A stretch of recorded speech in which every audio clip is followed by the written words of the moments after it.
So, also. Dann bin ich Bänder anschärmen.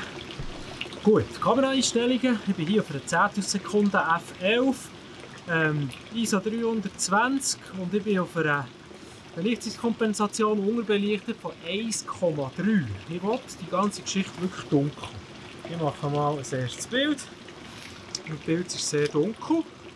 So, und jetzt nehmen wir hier mal Licht dazu. Ich den Pilzwag durchleuchten. Und wir machen hier mal verschiedene Bilder.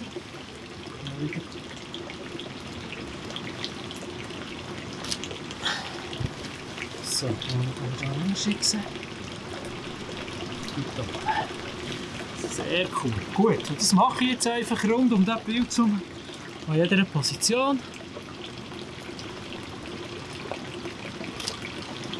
Noch einmal.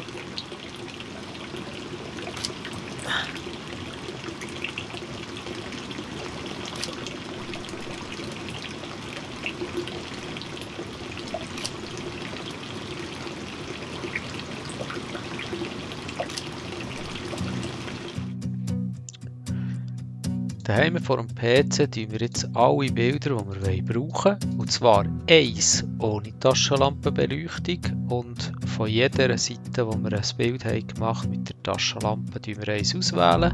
Die Bilder wir markieren und bearbeiten in Photoshop als Ebenen öffnen anwählen im Lightroom. Jetzt geht es im Moment, bis die Bilder offen sind. Wir sehen, wie die hier aufgehen und übereinander gestapelt werden.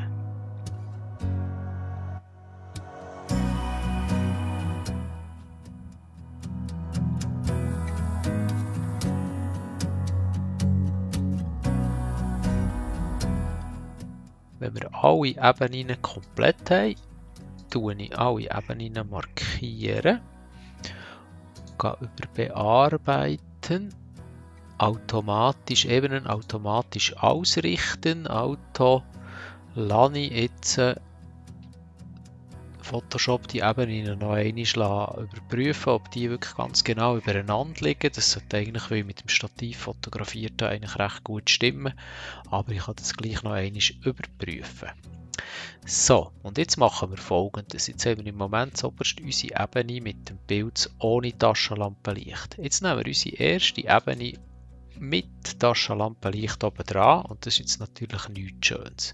Wir machen eine Maske, die Maske umkehren, so dass sie verschwindet und jetzt mit einem weißen Pinsel nur den Bereich vom Bild, wo wir leuchten wollen, wir auf dieser Ebene da einfach frei malen. So, ich glaube, jetzt haben wir alles, was wir wollen. Gleiches Spiel, wir nehmen die nächste Ebene in den Vordergrund, eine Maske erstellen, die Maske umkehren, wiederum mit dem weißen Pinsel den nächsten Teil, da sind wir, so, da hinten ist es beleuchtet, das müssen wir uns natürlich merken, wir wieder frei malen. So, da hinten ist sicher auch noch etwas, genau. Und jetzt sehe ich zum Beispiel, hier habe ich über ausgemalt, dann tue ich einfach die Pinselspitze umkehren, so dass ich da wieder schwarz habe, Pinselspitze ein bisschen weniger transparent machen und ich male einfach hier mit dem schwarzen Pinsel. Ich habe hier die Deckkraft noch etwas zu wenig hoch, die tun wir gerade auf 100%. Tue ich einfach so das Licht wieder rausmalen. Ich wechsle wieder auf einen Weisspinsel. Voilà, jetzt sehen wir, jetzt haben wir da nämlich auch richtig Farbe. Ich muss einfach aufpassen, dass ich nicht die verschiedenen Ebenen wieder auslösche. Jetzt habe ich nämlich da die erste Ebene gelöscht. Ich gehe zurück und nehme die wieder rein. Aufpassen muss ich an den Übergängen zwischen den einzelnen Ebenen, aber der kann ich mit Pinsel einfach ein bisschen weicher machen. Und die Ebenen so übereinander, bis am Schluss der ganze Pinsel überall die leuchtige Seite rauskommt. Und wenn ich eben irgendetwas habe, was mich stört, dann kann ich es einfach mit dem schwarzen Pinsel hier, kann ich es einfach wieder übermalen.